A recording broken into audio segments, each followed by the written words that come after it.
This was for a anti-tank, anti-boat, 47 millimeter. It's obviously been hit quite a bit. Against this kind of blockhouse in other locations, flamethrower was our most effective weapon.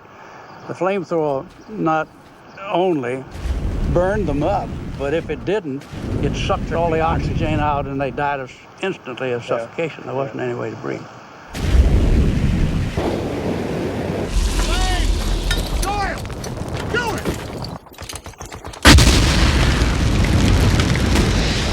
Don't shoot! Let him burn!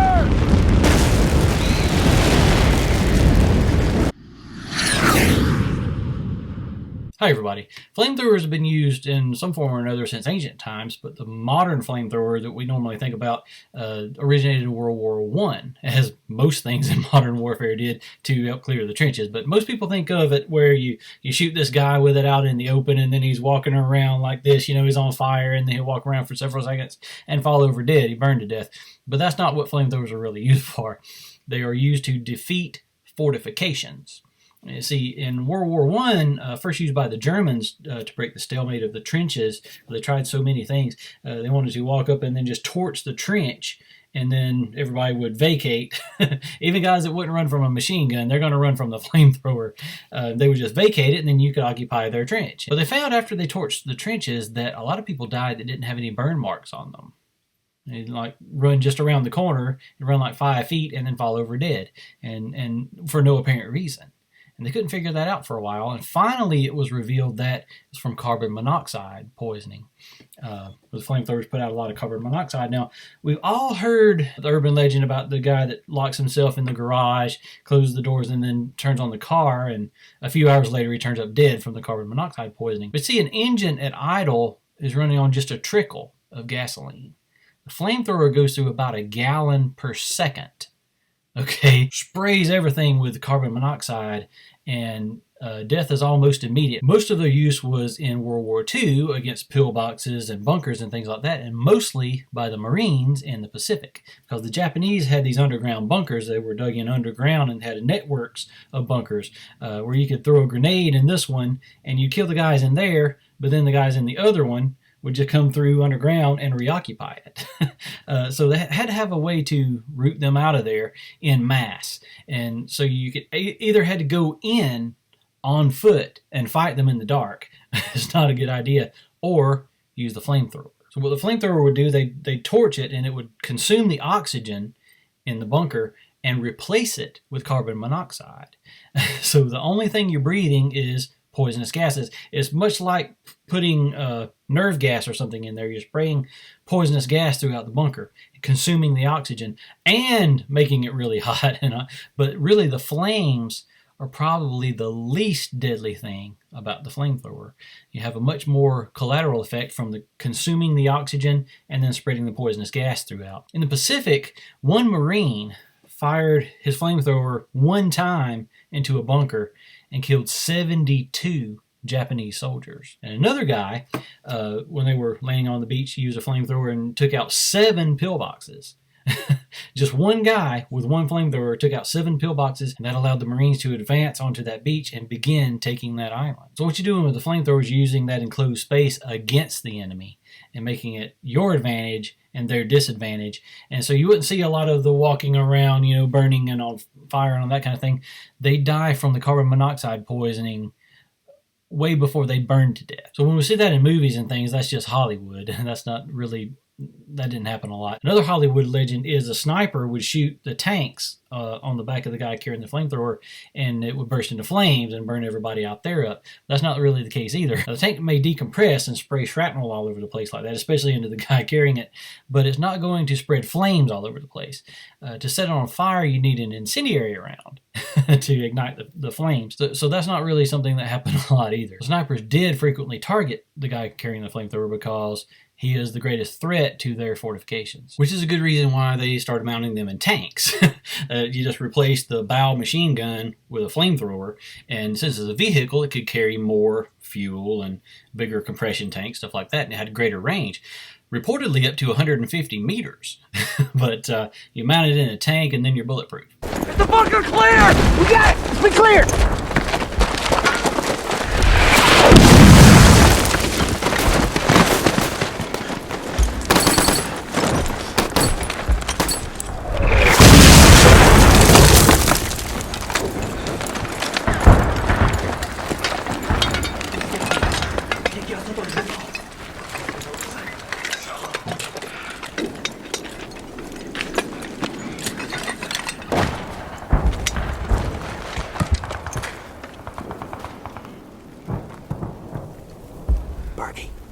Bargy. Chaps in the bunker. First platoon cleared it with grenades. They must have checked. No, listen.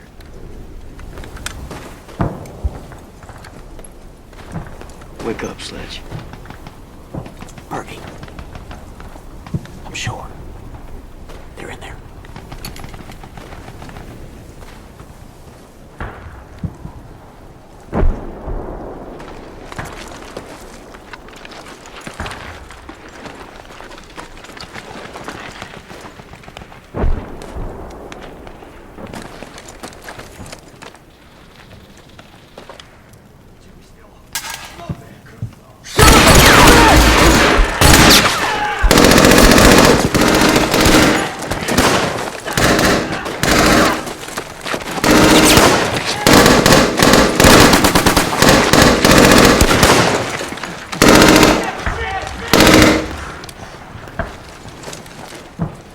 Sledgehammer! Check that side!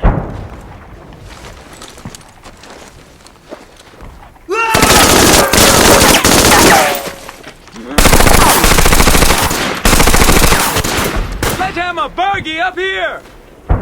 Keep them bottled up till I come back!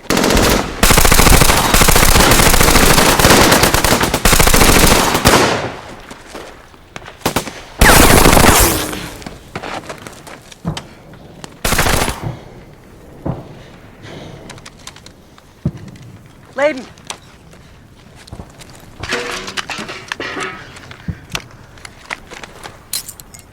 Fire in the hole! Stop it, Glenn! To your right!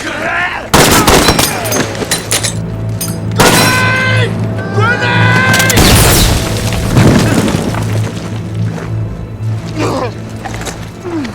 Oh, fuck! Look at me, look at me, look at me. You're all right. You're all right. That's the target 100 yards to your right! Look at me, look at me. You're all right. You're all right. You're all right. You're gonna be all right. Get off the bunker, goddammit! Come on. Bill, come on. You gotta help me. We gotta move. Come on. Hold on, Bill.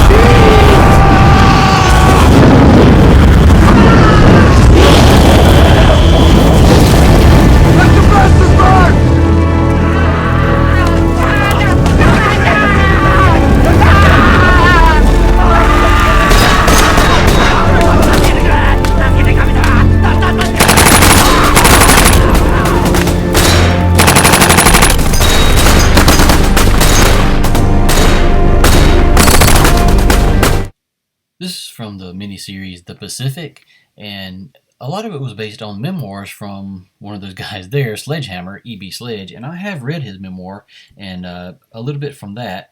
To shoot the enemy with bullets or kill him with shrapnel was one of the grim necessities of war, but to fry him to death was too gruesome to contemplate. I was to learn soon, however, that the Japanese couldn't be routed from their island defenses without it.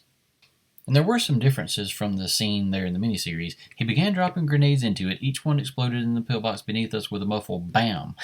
When he had used all of his, Redifer and I handed him our grenades while we kept watch at the door. After Santos had dropped in several, we stood up and began to discuss with Virgin and the others the possibility that anyone could still be alive inside. So they didn't drop one grenade in, they dropped several. He used all of his and then theirs. Then the turret gunner fired 3 armor-piercing 75mm shells at the side of the pillbox. So they didn't fire one tank round at it, they fired 3. And it was actually an Amtrak, but still a 75mm gun, same gun used on the Sherman tank. The third shell tore a hole entirely through the pillbox. Fragments kicked up dust around our abandoned packs and mortars on the other side. On the side nearest us, the hole was about 4 feet in diameter. Virgin yelled to the tankers to cease firing lest our equipment be damaged. Someone remarked that if fragments hadn't killed those inside, the concussion surely had. But even before the dust settled, I saw a Japanese soldier appear at the blasted opening. The assistant reached up and turned a valve on the flamethrower. Womack then aimed the nozzle at the opening made by the 75mm gun. He pressed the trigger. With a whoosh, the flame leaped at the opening. some muffled screams, then all quiet. So again, it's all Hollywood where they come stumbling out and burn to death. That's not what happened according to the memoir. Some muffled screams, then all quiet, after one shot from the flamethrower. We left the craters and approached the pillbox cautiously. Virgin ordered some of the men to cover it while the rest of us looked over the fallen Japanese to be sure no one was still alive. Wounded Japanese invariably exploded grenades when approached, if possible, killing their enemies along with themselves. All of them were dead. The pillbox was out of action thanks to the flamethrower and the Amtrak. So dropping several grenades in it and shooting it 3 times with a tank cannon didn't stop them. One shot from the flamethrower did. A trip inside the pillbox by Redifer and Virgin solved the mystery of how some of those occupants had survived the grenades and shell bursts. Virgin shot a soldier inside who was feigning death, so one guy survived the flamethrower. Concrete walls partitioned the bunker into compartments connected by small openings. 3 or 4 enemy soldiers occupied each compartment, which had its own firing ports to the outside. Each would have had to be put out of action individually had we not had the help of Womack and his flamethrower. So in this picture here you can see it was partitioned off, and even if they could drop grenades in, it would just kill the guys in that room. Then the guys in the other rooms would come and reoccupy that room. Same thing with the tank cannon, but the flamethrower consumed the oxygen, replaced it with carbon monoxide, and killed them all in one shot, minus one guy.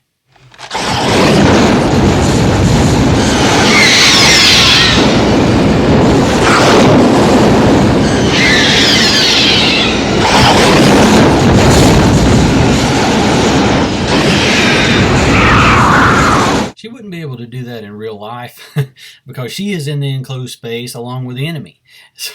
And she sprayed for several seconds.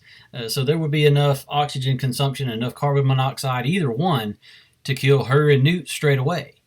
So you're okay if you're outside spraying inside the enclosed space, or if you're in the edge of the enclosed space spraying outside. But if you're in the enclosed space spraying inside the enclosed space, you're just as dead as the enemy. So how did they get away with that on the movie set? Well, in Hollywood they use propane because it burns clean. So you don't have the poisonous byproducts and stuff. So I'm not a political person, but if you are an environmentalist or have a keen interest in that kind of thing, here's some ammunition. The most dangerous thing about a flamethrower is not the flames. It's the byproduct of the burning gasoline. So the byproduct is more deadly than the actual flames themselves. But it's not liquid gasoline they use, it's napalm. And a lot of people talk about napalm from the bomb and all, where it sticks to you and then burns, stuff like that. That's not why they use it in flamethrowers. It's because it makes a coherent, heavy stream. It shoots farther. Because if it was just a spray, then the liquid droplets would lose their momentum very fast and wouldn't go very far. The napalm is a gel, and so it stays together in heavier clumps and maintains its momentum farther, stays in a coherent stream farther. You can shoot it about twice as far. So the range of a real flamethrower is about twice that of what we see in movies and stuff, because they aren't spraying napalm. So what about personal protection like shields and stuff like that? Interesting. Is that the best you can do? As a matter of fact, no, it isn't. Oh! I admit I got a shield, but I gotta breathe. I should have thought of that.